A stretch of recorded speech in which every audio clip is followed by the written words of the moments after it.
Live from New Delhi, you're watching DD India Newshour, India's voice to the world. I'm Mark Lynn. Namaskar. Coming up in the next hour.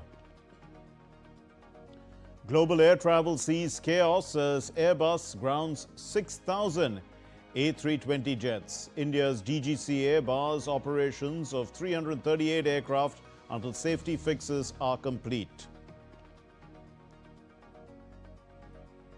India re-elected to the Council of International Maritime Organization for the 2025-26 with the highest number of votes, joins global maritime leaders. Cyclone Ditwah kills 153 people in Sri Lanka. India launches Operation Sagar Bandhu to help. Cyclone intensifies towards southern India with landfall imminent. And India eyes ODI redemption versus South Africa. Rohit and Kohli boost the batting lineup.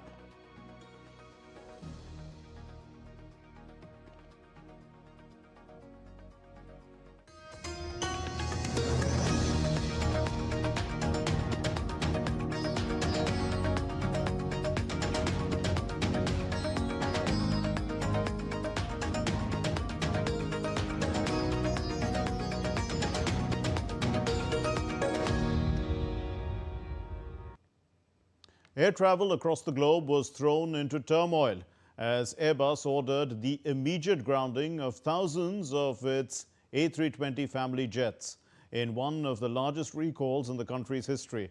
The sweeping directive, triggered by a critical software flaw, left airlines scrambling to reposition aircraft and reschedule flights, while passengers faced mounting delays and cancellations during peak travel season.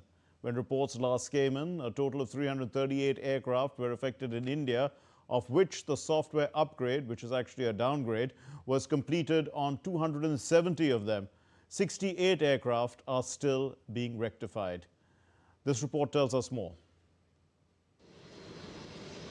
Aviation is facing one of its biggest disruptions in decades. Airbus has ordered the immediate recall of 6,000 A320 family jets, more than half of the world's fleet. The reason? A critical software flaw in the aircraft's flight control system, vulnerable to solar radiation interference. While the fix is relatively simple, reverting to an earlier software version, every aircraft must be grounded until repairs are complete. EASA directive comes into effect on 29th of November, 2359 hours UTC. And thereafter, no flight can take off if this modification or this check has not been carried out. It will take approximately 2 to 3 hours to revert to the older version, but replacement of the ALC could take longer time. The Airbus recall comes at the worst possible time during one of the busiest travel weekends of the year, with airlines across multiple continents warning of widespread delays and cancellations. Nearly 3,000 A320 jets were already in the air when the bulletin was issued, forcing carriers to reposition aircraft and rush repair schedules. For passengers, the result is long queues, missed connections, and a ripple effect of disruption across global travel networks. It would still be monitored because this problem has just resurfaced. And we need to watch how after the modification the aircraft continues to behave, if there is any repetition of this nature. India, home to one of the largest A320 fleets, has been hit especially hard. Out of more than 500 A320 family aircraft in service, 338 were flagged for urgent repairs. Major carriers like Indigo, Air India and Air India Express have already cancelled or delayed hundreds of flights. Airports in Delhi, Mumbai, Chennai and Bengaluru were reporting heavy congestion as airlines work around the clock to complete fixes that take about 2 hours per plane. See this? Now, pilot has to immediately react. In this case, we are able to recover the aircraft because the controls are actually working fine. This recall ranks amongst the largest in Airbus's 55 years, exposing how even a single software flaw can shake the foundations of global aviation. It has grounded thousands of flights, tested the patience of travelers, and forced airlines into a delicate balancing act between safety and service. For Airbus, the message is unmistakable in aviation. Innovation may win headlines, but reliability is what sustains trust. Bureau Report, DD India. Well, tension between the United States and Venezuela is on the rise. And with political pressure, in fact, mirrored by public reactions across the region, from U.S. military aircraft movements in the Caribbean to public demonstrations in Panama City, the situation is unfolding on multiple fronts. Adamya Mishra reports. U.S. military aircraft movements intensified at the former Roosevelt Roads Naval Base on Friday as personnel unloaded equipment from warplanes amid Washington's stepped-up deployments in the Caribbean since August.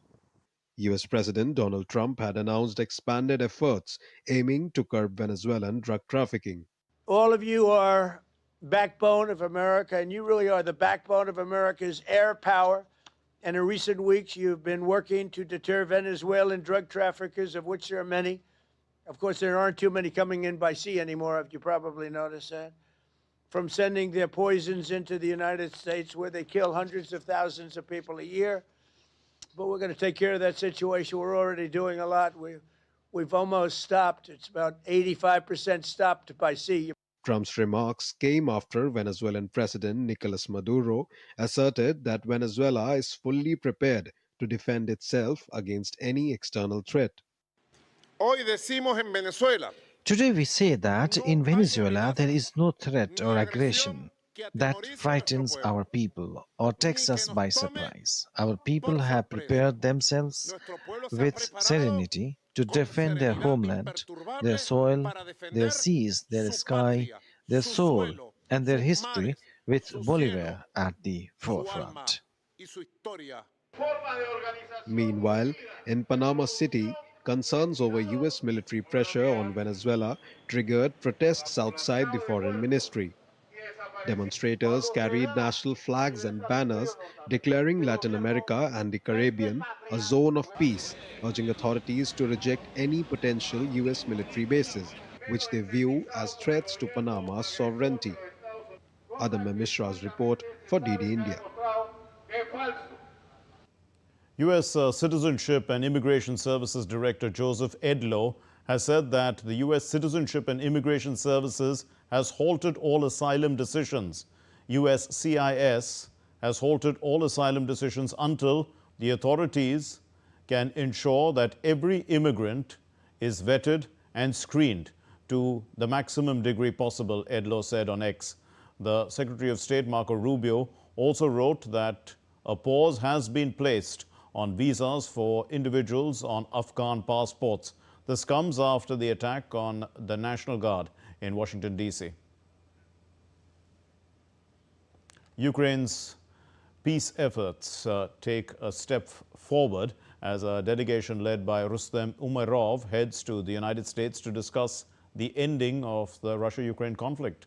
Meanwhile, violence continues with overnight Russian missiles and also drone strikes leaving over 6 lakh homes without power in Ukraine. Ukraine has also launched counter-strikes targeting Russian oil tankers and key facilities, keeping tensions high on both sides. Efforts to end Russia-Ukraine conflict gathered further momentum as a Ukrainian delegation led by former Ukrainian Defense Minister Rustem Umerov headed to United States to hold talks with American officials.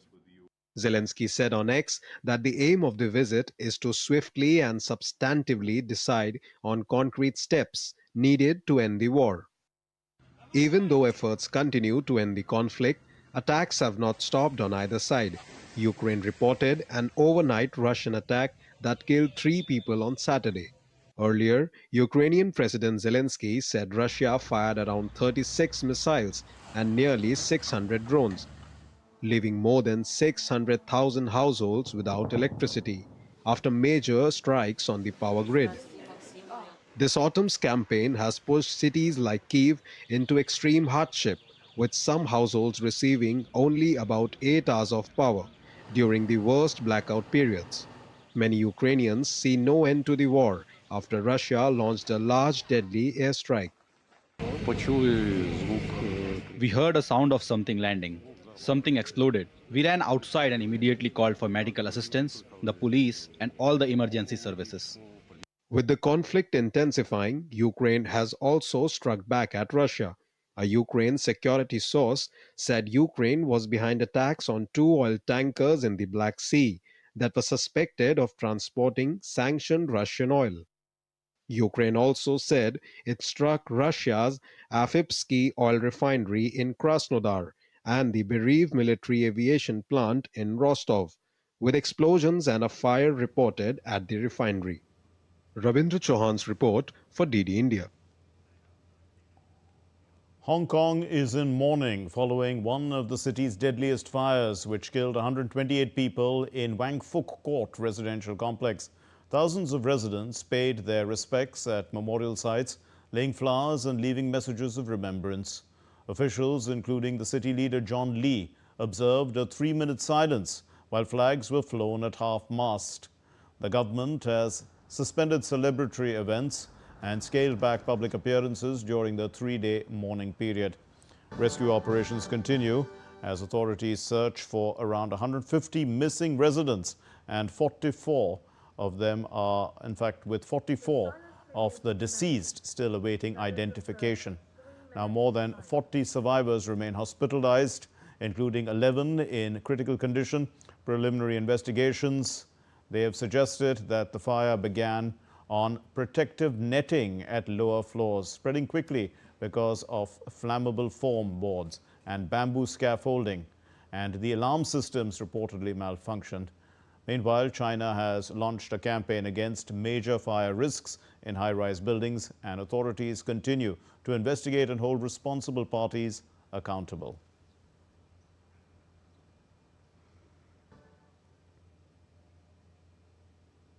Shoppers in Caracas flocked to malls and downtown streets on Black Friday as Venezuelan retailers offered discounts of up to 50%, providing relief amid the country's prolonged economic crisis. Customers queued into electronics and shoe stores and, taking advantage of deals ahead of December expenses. The US-inspired Black Friday tradition has been observed in Venezuela for over 4 years. And this year, it occurred against high inflation and weak purchasing power for many households. Lifestyle influencer Omar Aguilar said that the day brought a lot of movement to the streets and helped people access goods at lower prices. The shopping event also came amid rising tensions with the United States, which has been conducting covert operations and military buildups in the Caribbean, with new action also reportedly planned in the region.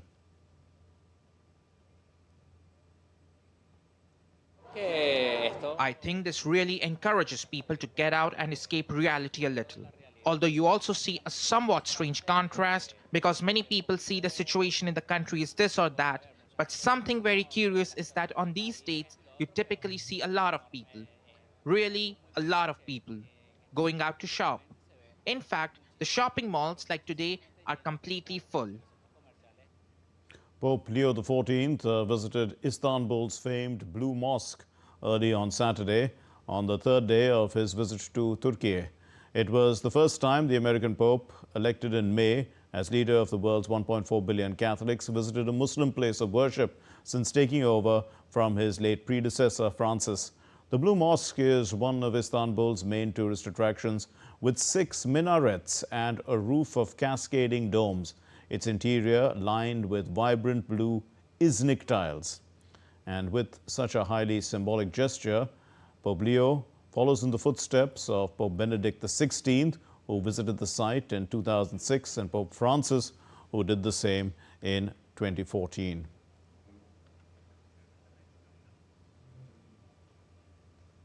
Still to come on DD India Newshour. India is re-elected to UNESCO Executive Board for 2025 to 2029, underscoring global confidence in its role. And India unveils the indigenous Hansa 3 NG trainer. Minister Jitendra Singh highlights aerospace self-reliance. Also, Parliament's winter session is set for December 1 to 19, and key bills on energy, education, corporate law are ahead in the session.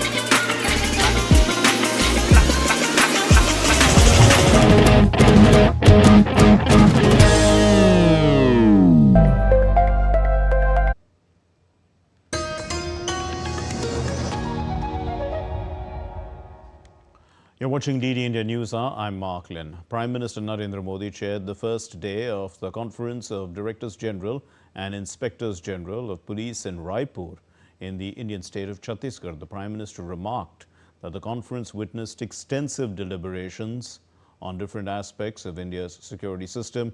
Prime Minister underscored that this forum serves as a vital platform to share best practices and innovations in the field of national security. Prime Minister Narendra Modi wrote on X, and I quote, "The first day of the DGP-IGP conference in Raipur witnessed extensive deliberations on different aspects of India's security system. This is a great forum to share best practices and innovations in this field," unquote.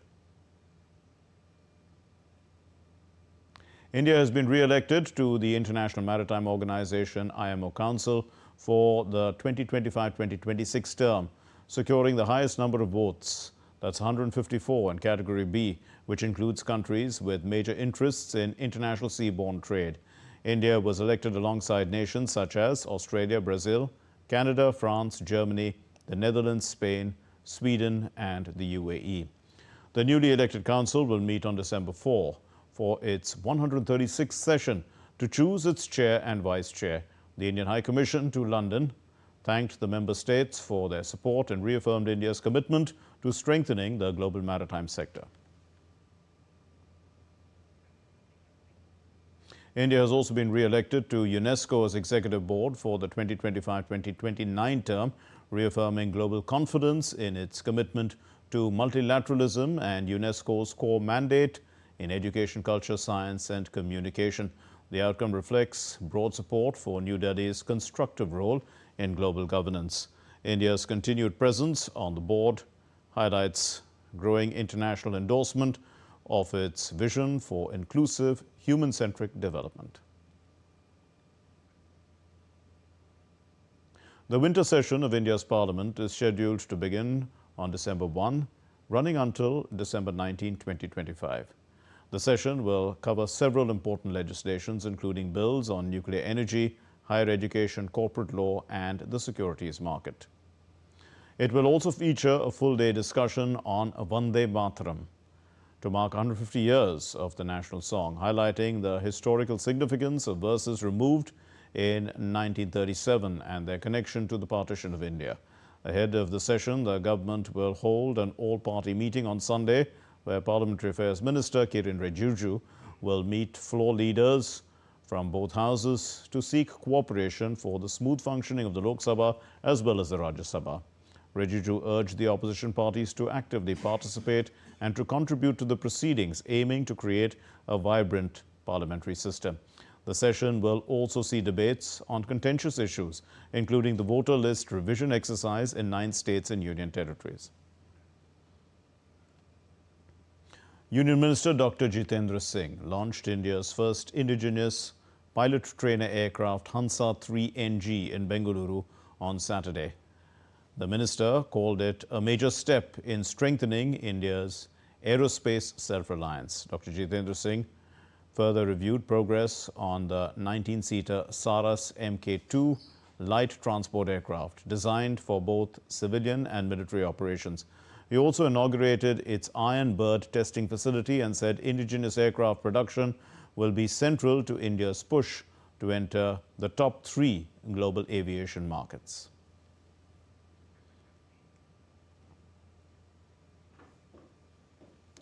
Now, Sri Lanka's President Anura Kumara Dissanayake has declared a state of emergency to respond to the widespread devastation caused by Cyclone Ditwah.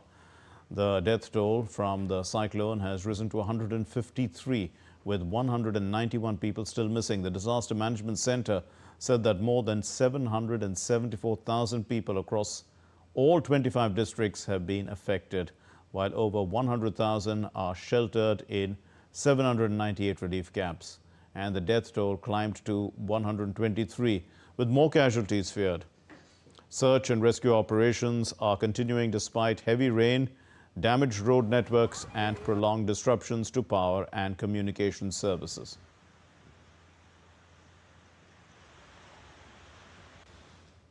And India's support to Sri Lanka's disaster response intensified as 2 Indian Navy helicopters rescued 8 people trapped by severe flooding in Pannala, part of the ongoing emergency operations following the devastation caused by Cyclone Ditwah.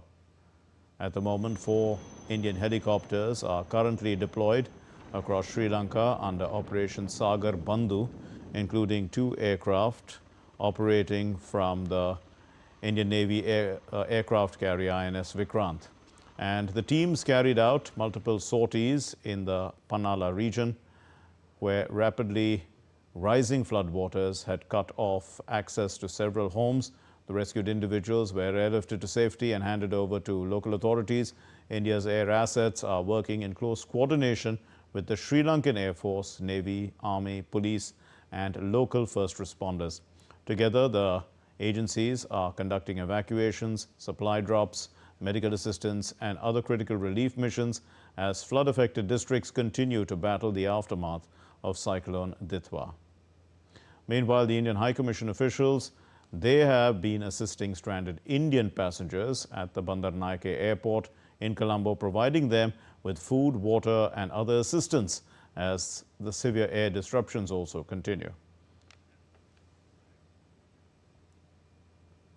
Well, the powerful cyclone in the Indian Ocean is tightening its grip on southern India as well, bringing with it intense rainfall, damaging winds as well as widespread disruption. As Cyclone Ditwah edges closer to landfall, states across the region are on high alert, bracing for impact while rushing to safeguard lives and infrastructure. Here's the report. Cyclone Ditwah left behind catastrophic destruction in Sri Lanka. The system is now intensifying over the sea and now heads towards southern India, with landfall expected by early November 30. The impact zone is bracing for very heavy rainfall, gale force winds and a high risk of urban flooding. The cyclone storm will continue to move north-northwestwards and reach near North Tamil Nadu, Puducherry coast by 30th early morning. Therefore, under its influence, already the rainfall has commenced along the coastal Tamil Nadu. We are expecting heavy to extremely heavy rainfall at a few places over Tamil Nadu and South Andhra Pradesh, Puducherry also. And this rainfall can lead to localized inundation, flooding.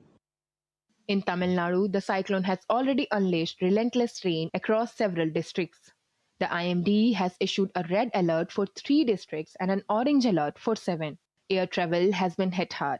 54 flights cancelled across the state as weather worsens. Tamil Nadu is now in full preparedness mode with 6,000 relief camps already set up, and 28 teams from the NDRF and State Disaster Response Force have been deployed across vulnerable regions.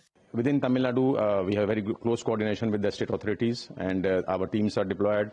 The officers are there on team, and the very close coordination is being maintained with the IMD, also the regional IMD, the national IMD, And we are closely monitoring the situation along with the central agencies like NDMA, MHA, and of course the PMO.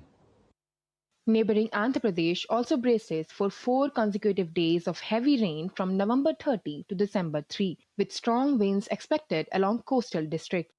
Rains will increase, especially over the coastal districts of Andhra Pradesh, especially over south coastal Andhra Pradesh. Light to moderate rain likely at many places on the first day, and at the most places on the second and third days, and at a few places on the fourth, fifth, and sixth days. And it will gradually decrease and cause 1 or 2 places over the south coastal Andhra Pradesh on the 7th day. And in Puducherry, a red alert is in place. Authorities have urged people to avoid stepping out. Fishermen have been warned not to venture into the sea. And a 60-member rescue team from Arakonam is already on the ground. Schools and colleges have also been shut. As Cyclone Ditwah barrels towards India's southern coast, states across the region are on high alert, racing against time to minimize damage and keep people safe. Bureau Report, DD India. And for updates, we are joined by Dr. Ahmed Muin Farooqi from Colombo and Jai Singh from Chennai. Thank you both for being with us. Dr. Farooqi, what does President Dissanayake declaring a state of public emergency mean? What does it imply? Mark, you see, primarily speaking, the cyclone has, of course, exited Sri Lanka, but nevertheless, there are efforts towards the rescue, relief, and rehabilitation that need to be carried out. And for this particular reason, Sri Lanka's President Anura Kumara Dissanayake has declared a state of emergency so that the relief and rescue operations can go on without any hiccups, without any financial constraints, without any financial obstacles. So this is the primary objective why a state of emergency has been imposed by the president on the entire island of Sri Lanka. This will basically help the forces as well as the officials of Disaster Management Center in going ahead and helping people wherever possible across the island, irrespective of what are the costs that would be incurred, irrespective of what are the procedures that would be incurred. They have been given that authority to go ahead and help the people without any issues at all. Mark. And Dr. Farooqi, also tell us more about India's Operation Sagar Bandhu. Mark, yes, India's Operation Sagar Bandhu has been a huge, a relief for the rescue operations in Sri Lanka. Indian NDRF personnel, India's military helicopters, 2 which had already come from India through INS Vikrant, and 2 which have later joined. So 4 helicopters have already been deployed, and they have already saved several people from various places, especially from Panala, where 8 people were stranded atop several houses. So this has been a remarkable effort that Indian helicopters have come forward and helped in saving lives here. At the same time, NDRF personnel have also been deputed to various places in the island, and more than 80 NDRF personnel are part of this, and in fact more assistance is also expected as we speak. In fact, if we talk about the material that has been provided, about 21 tons of relief material has reached Sri Lanka today. In fact, this is in addition to about 4.5 tons of relief material that INS Vikrant and INS Udaygiri had handed over to the Sri Lankan authorities yesterday. Mark. Right, let's turn to Jai Singh now. Jai Singh, with landfall imminent, what precautions has the state government in Tamil Nadu taken to minimize damage? Well, Mark, several rescue teams and relief groups have been formed and deployed at vulnerable places, including in Chennai, Viluppuram, Kanchipuram, and the Delta districts, which are really getting battered now, as of now. And as the cyclone comes closer to the shores in north coastal Tamil Nadu and southern Andhra Pradesh, the gravity, the intensity of the rain is predicted to be increasing, and therefore the people have been advised not to step out of their home unnecessarily, and the fishermen have been asked not to venture into the sea. And there have been several relief centers and safe shelters are already put in place for those who are going to be evacuated wherever required, and 1 lakh packets of milk, dal, rice, and cooking oil have also been prepared for distribution to people whose places are inundated, who could not get out if such a situation arises. And the cyclone is expected to come closer to the shores only tomorrow morning, and then only we will know the gravity of the rainfall.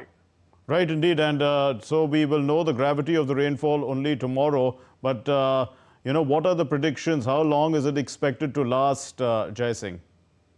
Well, by tomorrow morning, it is coming closer to the shores, as I said. And then by evening, it will be reaching Chennai as close as 25 kilometers. The outer band of the cyclone will be coming closer to 25 kilometers from Chennai coast. So it is really going to be an interesting feature to notice. And then on, it will go towards Andhra Pradesh coast.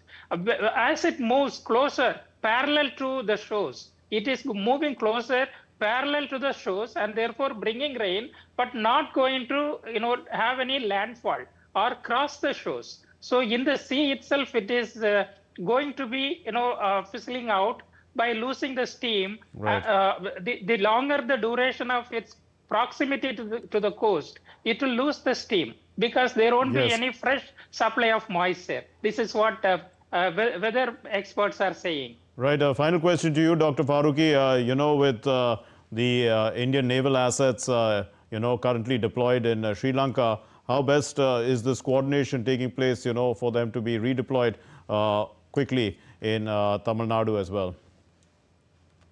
Mark, yes, you see, all our Indian assets are plenty in number. Of course, 2 have already been deployed here in Sri Lanka. They had come here on 27th, and since then they have associated themselves with the rescue and relief efforts which have been taking place by the Sri Lankan forces. Whereas if you talk about the Indian deployment, that has already been put in place. The Indian Navy is already it's already deployed its resources in the Indian coasts, as well as the Air Force also is already up in ready with regard to providing the relief where it's necessary in India. Mark. We leave it there. Thank you very much, Dr. Ahmed Farooqui and Jai Singh. Thank you for putting all that into perspective for us.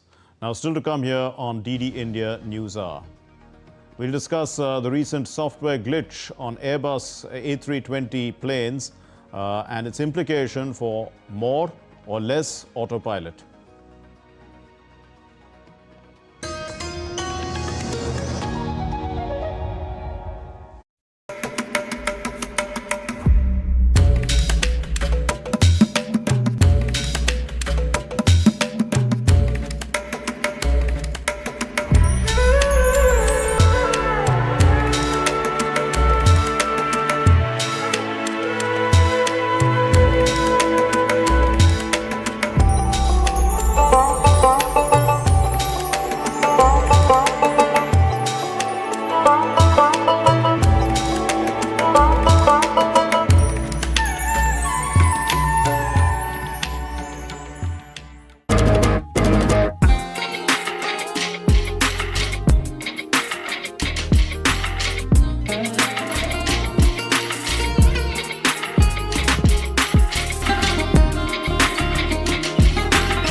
Well, the Australian Prime Minister Anthony Albanese married Jodie Hayden on Saturday, becoming the country's first Prime Minister to tie the knot while in office.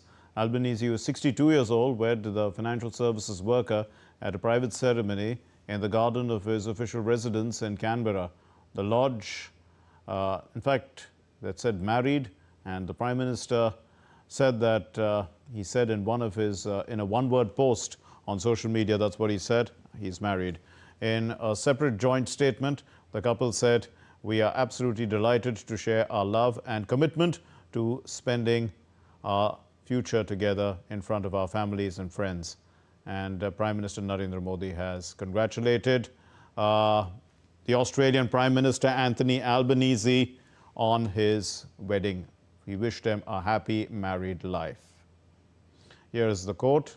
"Congratulations to my good friend Prime Minister Anthony Albanese and Miss Jodie Hayden on their wedding, wishing them a happy married life."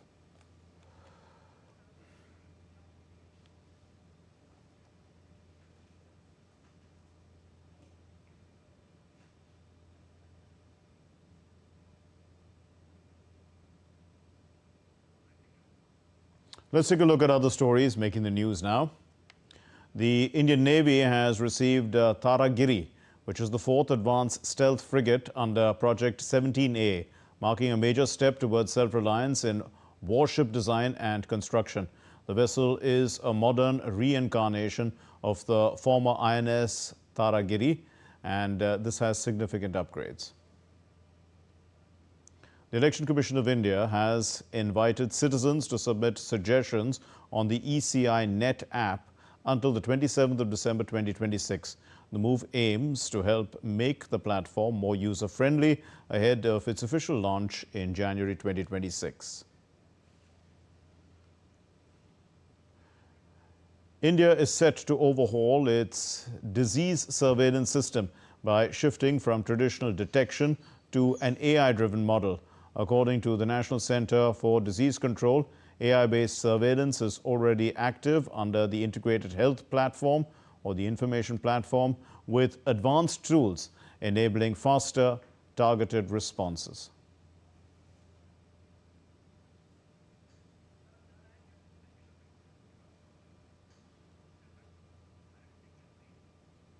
And we are now joined by Dr. Sumit Susilan. He's a member AAC of the Ministry of Civil Aviation, and he's going to help us break down the Airbus A320 software glitch. Thank you very much, Mr. Susilan. Now, is this case, in this case, we see that the solution has been actually a software downgrade. Now, how best can software be tested before it is added to an aircraft system? The softwares are already tested by Airbus, and they were doing it in the backend from past a couple of weeks. And now finally they are ready to roll to all the aircrafts. So now within, they have given a target within a month time, they will finish the upgrade. The upgrade will not take more than 2 hours for the existing aircrafts, whereas in the whole of the world, we have around 11,300 Airbus 320 operational right now. So with time, I think in India, we have most of the aircraft operating by Indigo. So we are expecting, like, within 30 days, we'll be able to upgrade this. There are some aircrafts which is old, and in that the hardware upgrade will be also needed for the same. Okay.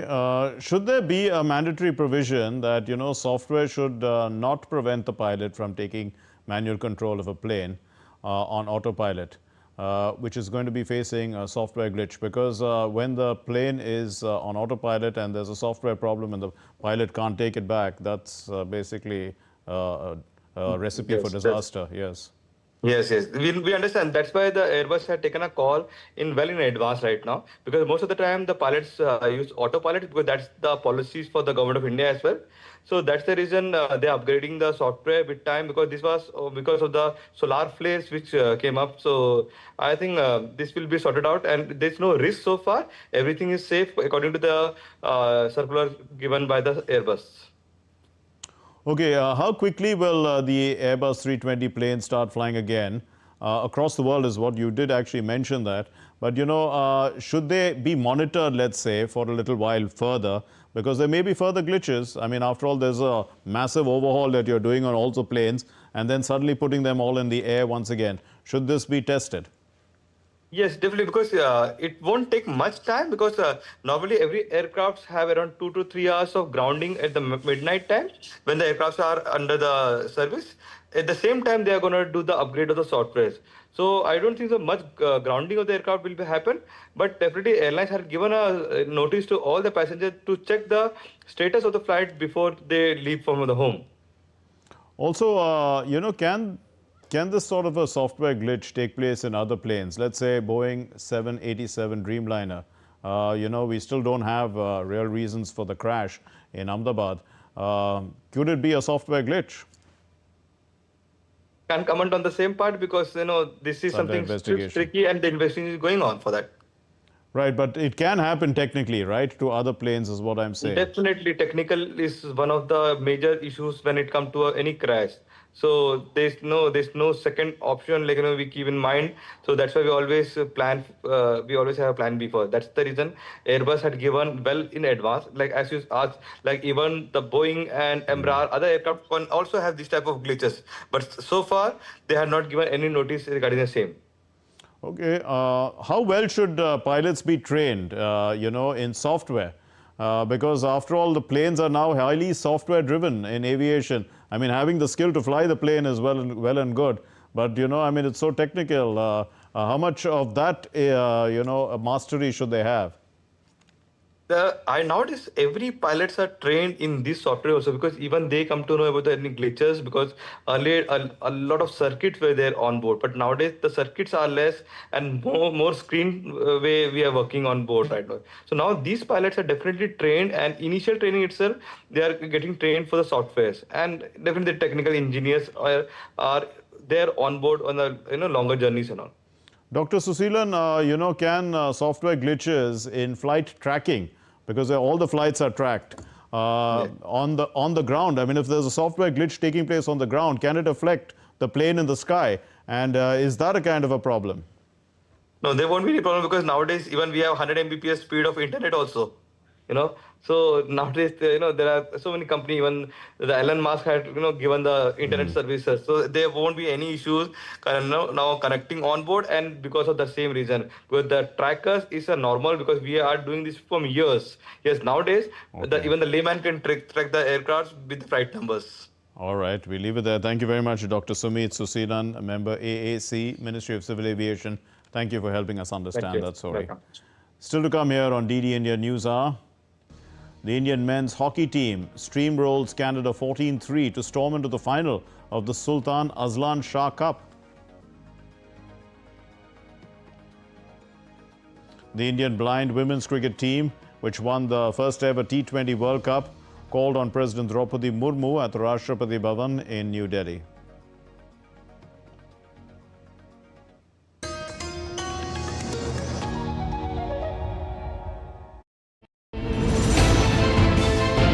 Geopolitics and trade deals. Economic challenges amid development. Hard work and the path to prosperity. It's the economy always. Between walkers, money is what money does and says. Supply creates its own demand. Between the bulls pulls and bears tears. When supply chains globalization and India rises to the podium. We'll get you centered with the Economic Brief at 8 p.m. every Thursday on DD India.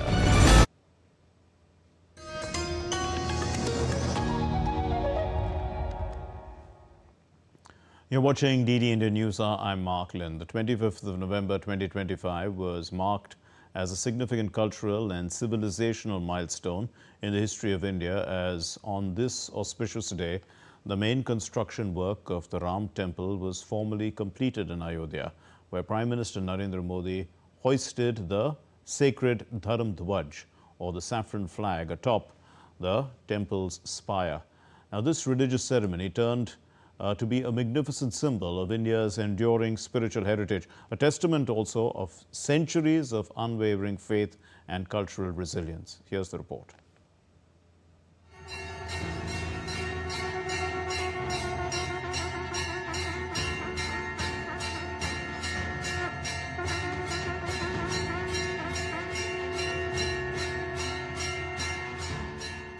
Ayodhya city of northern India once again witnessed a golden chapter of history on 25th November. The saffron flag was ceremoniously hoisted at Sri Ram Janmabhoomi temple with the sound of conch, chanting of mantras and chants of Jai Sri Ram. The entire Ayodhya echoed with devotion and enthusiasm. This is not just a religious ceremony, but a glorious celebration of India's soul, faith, and belief.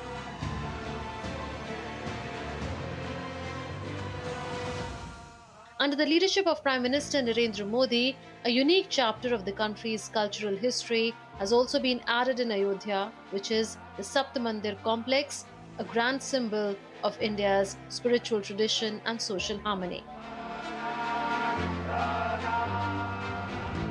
For the first time in the country, the Saptamandir has given place to those great personalities who were not only associated with the story of Lord Ram, but were living messengers of social harmony, equality, and unity. This inclusive thinking is the true essence of Ram Rajya, and the same inclusive policy is the guiding mantra of Prime Minister Modi's efforts as well. हमारे राम भेद से नहीं भाव से जुड़ते हैं। उनके लिए व्यक्ति का कुल नहीं, उसकी भक्ति महत्वपूर्ण है। उन्हें वंश नहीं, मूल्य प्रिय है। उन्हें शक्ति नहीं, सहयोग महान लगता है। आज हम भी उसी भावना से आगे बढ़ रहे हैं। Maharshi Valmiki, who rose from the marginalized section of society, wrote the world's greatest scripture, Ramayana. He proved that knowledge is attained through devotion, not birth. Maharishi Vashisht, the guide of righteousness, ethics and balance, gave Sri Ram the fundamental principles of ideal governance and justice. Maharishi Vishwamitra renounced luxury and became a sage from a king. He gave the inspiration that with penance and determination, even the impossible becomes possible.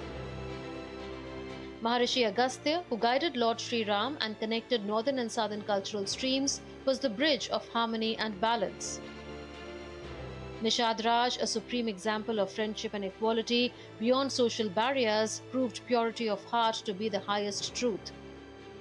Mata Shabri, the invaluable message of love and devotion, whose tasted berries were accepted by Sri Ram like a mother's affection. Devi Ahilya, redeemed by the touch of Sri Ram, proved that a second chance's life is always possible. यहाँ सप्त मंदिर बने हैं। यहाँ माता शबरी का मंदिर बना है, जो जनजातीय समाज के प्रेम भाव और आतिथ्य परंपरा की प्रतिमूर्ति है। यहाँ निषादराज का मंदिर बना है। ये उस मित्रता का साक्षी है जो साधन नहीं, साध्य को, उसकी भावना को पूजती है। यहाँ एक ही स्थान पर माता अहिल्या है, महर्षि वाल्मीकि है, महर्षि वशिष्ठ है, महर्षि विश्वामित्र है, महर्षि अगस्त्य है और संत तुलसीदास है। राम लला के साथ साथ इन सभी ऋषियों के दर्शन भी यहीं पर होते हैं। ये मंदिर हमारी आस्था के साथ साथ मित्रता, कर्तव्य और सामाजिक सद्भाव के मूल्यों को भी शक्ति देते हैं। The construction of Sri Ram Temple is not merely an effort to restore a cultural identity, but a history of everyone's contribution for a larger cause. The journey of Ram Temple was not only completed with sacrifice, penance and struggle, but also with everyone's participation, efforts and resolve. This temple is a symbol of India's character, where harmony, equality and unity are the soul of Ram Rajya. Ram Temple, the glory of the past, the inspiration of the present, and the guiding light for the future. This temple says, when society works together, the nation achieves greatness. Under the leadership of Prime Minister Narendra Modi, the creation of a new India is not merely a development campaign, but a resolution for harmonious society, equality, and respect for all. Bureau Report, DD India. You're watching DD India Newshour. Let's get you the sports news now. And India returned to ODIs in Ranchi They are looking for a fresh start after losing the Test Series 0-2. But injuries have forced another change in leadership. KL Rahul is in charge of the team after Shubman Gill has been ruled out. And Rohit Sharma and Virat Kohli remain central to India's plans. So South Africa are entering this series with momentum and a near full strength side despite Rabada's absence. Let's look at this report. India returned to limited overs cricket after a difficult few months in test matches. 2 home series defeat, both whitewashes have raised questions. But now the focus shifts firmly to white ball cricket. And it all begins in Ranchi with the first ODI against South Africa. A new start with new challenges for Team India. India come into this series with injuries to both their captains, Shubman Gill and vice-captain Shreyas Iyer. So it's Rahul who leads the side. India's last ODI series was in Australia, where they lost 1-2. The batting looked rusty, which was understandable because they were playing ODI cricket after nearly 9 months. But now the expectation is to produce a smoother and more confident display. As always, attention will be on legendary pair Rohit Sharma and Virat Kohli. They ended the Australia tour with a brilliant partnership, but Kohli still didn't look completely fluent. Rohit, on the other hand, looked in good touch. Jasasvi Jaiswal is likely to open the innings. Rahul could be at number 4, the slot typically occupied by Shreyas Iyer. This reshuffle opens the door for Rishabh Pant, who returns to ODI cricket for the first time since August 2024. But if Tilak Verma comes in, then the place of Pant in the playing 11 is also doubtful. All-rounder Ravindra Jadeja strengthens the middle order, while Nitish Reddy or Washington Sundar will likely feature as the additional batting option. Talking about South Africa, the Proteas too lost their most recent ODI series 1-2 in Pakistan, struggling on slow spinning pitches. But before that, they beat both Australia and England, which shows how strong and consistent this group has been. They shouldn't face the same difficulties in Indian conditions, especially in Ranchi, where the pitch is slow but not turning square. Quinton de Kock has returned in good form and will open with Adrian Markram. And most likely, Temba Bavuma can take his usual number 3 slot. Matthew Beatske may secure the number 4, and Dewald Brevis bring exciting firepower in the middle order. Ruben Herman and Marco Jansen are expected to follow, though there is still a selection dilemma whether to include Real Rickelton or not. As Ranchi gets ready for exciting cricket, there is everything to play for: confidence, momentum, and an early lead in the 3-match series. Narayan Singh, DD India, Delhi. Well, Indian men's hockey team thrashed Canada 14-3 in their last league match of the Sultan Azlan Shah Cup in Ipoh City in Malaysia and have qualified for the final. India put up an absolute masterclass, storming into this final. It was a remarkable victory over Canada, a relentless display of attacking hockey. Defender Jugraj Singh was India's leading scorer with 4 goals, and Abhishek, Amit Rohidas and Rajinder Singh scored 2 goals each. And then Selvam Karthi, Nilakantha Sharma, Sanjay and Dilpreet Singh also chipped in with 1 goal each. Canada fought back, having hit the, they put in 3 goals. They scored 3 goals, that is, with India's firepower, but was simply overpowering.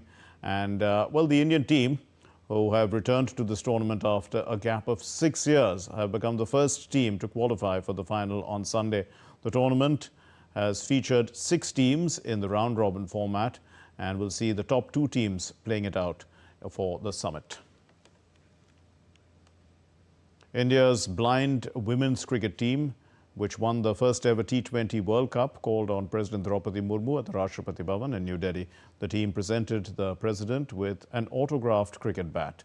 The president congratulated the team members on winning the T20 World Cup and said that their success would inspire others to scale new heights in their lives and careers. The president also signed a cricket ball presented by the team on the occasion. So India has made history by winning the first Women's T20 Blind Cup, defeating Nepal by 7 wickets in the final. Hot air balloon rides at Delhi's Bansera Park near Saraikale Khan. They are attracting visitors of all ages, with many experiencing the activity for the first time. The trips would be for about 7 to 12 minutes long, and each ride has a holding capacity of 4 people.